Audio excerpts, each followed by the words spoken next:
তো ডাকাতে মনে করেন যে ফারহান্দি 4টা জোড়া মার্ডার আছে, আশাগঞ্জে 2টা জোড়া মার্ডার আছে।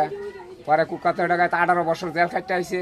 আওয়ার পরে তা বাড়িতে আয়া মাদক ব্যবসা করছে, মাদক ব্যবসার লগে জড়িত। তারপরে দা হ্যাঁ আসার পরে সাদ্দাস হুসেনটা দেখা গেছে যে নৌকা চুরি করে নিচে নেওয়ার পরে জিজ্ঞাসা করতে গেছে পরে জিজ্ঞাসা করতে যাওয়ার পরে তারে হ্যাঁ 2টা ছুরি দিয়া আঘাত করছে, আঘাত করার পরে তা মারা গেছে। আর হ্যাঁ মনে করেন যে হ্যাঁ পেশাগতভাবে শুনি হ্যাঁ 24 ঘন্টায় মনে করেন যে হ্যাঁ ছুরি লিয়া ঘুরার পরে দেখা গেছে যে হ্যাঁ আগে 18 বছর জেল খাটতে আওয়ার পরও হ্যাঁ বালিছে না, মানুষে সুযোগ দিছে হ্যাঁ বালি যাবো গা, না বালি হ্যাঁ মনে করেন যে এই সরকার ইয়ার লগে জড়িত মার্ডার। কাল আমার নাতি সাজ্জাদ হোসেন সে মাছ মারে, সে এই বাগানে ছিল। পরে আনার হোসেন আসার পরে তাকে জিজ্ঞাসা করলো যে আমার মামার নৌকাটা যে তুমি নিয়ে গেছ, নৌকাটার কি খবর। এই ধরনের কথাবার্তার সাথে তার সাথে কিছু দশাঘষি কথা কাটাকাটির মাধ্যমে সে তো আসলে প্রকৃত একটা খুনি। সে ফোন করতে কিভাবে ফোন করে মানুষ করলে সে এটা নতুন করে শিখতে হয় না। সে পূর্বে প্রায় 3টা মার্ডার করছে, 2টা করে মার্ডার। এর মধ্যে লক্ষ্মীপুর আমাদের আব্দুল ফকিরের বাড়ির আনোয়ার কাহার ওয়াইফ, এই 2জনকে ঘরের ভিতরে ফেলায় সে মার্ডার করছে। পরে পাশাপাশি রসুন্দি ডিস্ট্রিক্ট রায়পুরা 2টা মার্ডার হয়েছে। এরপরে আপনার মান্দাবাস একটা মার্ডার হয়েছে।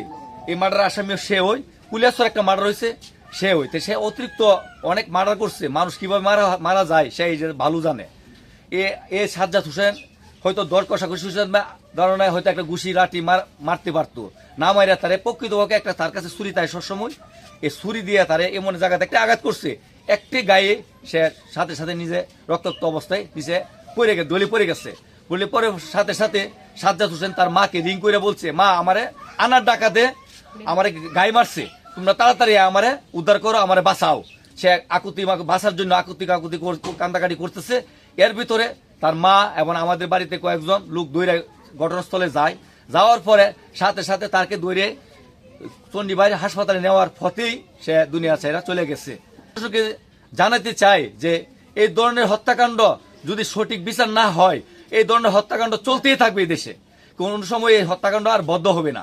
তাই আমার নাতি সাজ্জাদ হোসেনের বিচার সঠিকভাবে যাতে আইনের মাধ্যমে আমরা পাই, আপনাদের মাধ্যমে আমরা এটা জানতে চাই এবং আপনাদের মাধ্যমে এটা আমরা পেতে চাই, যাতে এই ধরনের হত্যাকাণ্ডের সাথে আর কোনো মানুষ জড়িত না হয়, আর কোনো মা তার সন্তান না হারায়, আর কোনো বাবা যাতে তার ছেলে না হারায়, আমরা যাতে আর কোনো নিজস্ব আত্মীয় স্বজন না হারাই। 3টা মার্ডার করছে, 18 বছর জেল খাইতেছে। আইনের কাছে হের দৌড়ছে পর্দা হের আইনের টেহার বিনিময়ে হের সাইরা দিছে। হের বায়ে হের বউয়ে হের সন্তানের বাড়ি ঘর বেচা, হের বাহেতে বেচা, হের আনছে হেরা সামর্থ্য দেওয়াতে হের বায়ে হের বাই আনার পরে আমার বাইক নিয়ে সাজ্জাদ হোসেনের মেরে লাইছে। আমরা ওর সুষ্ঠু বিচার চাই, ফাঁসি চাই। বাস করতে পারি। এই ধরনের চিহ্নিত অপরাধীকে আইনের মাধ্যমে ধরে এনে সর্বোচ্চ শাস্তি মৃত্যুদণ্ড দেওয়া হোক, যাতে করে এই দেশের আরো অপরাধী শিক্ষা পায় এবং জানতে পারে যে এই ধরনের অন্যায় করলে এই দেশের সরকার, এই দেশের আইন কাউকে লেখাই দিবে না।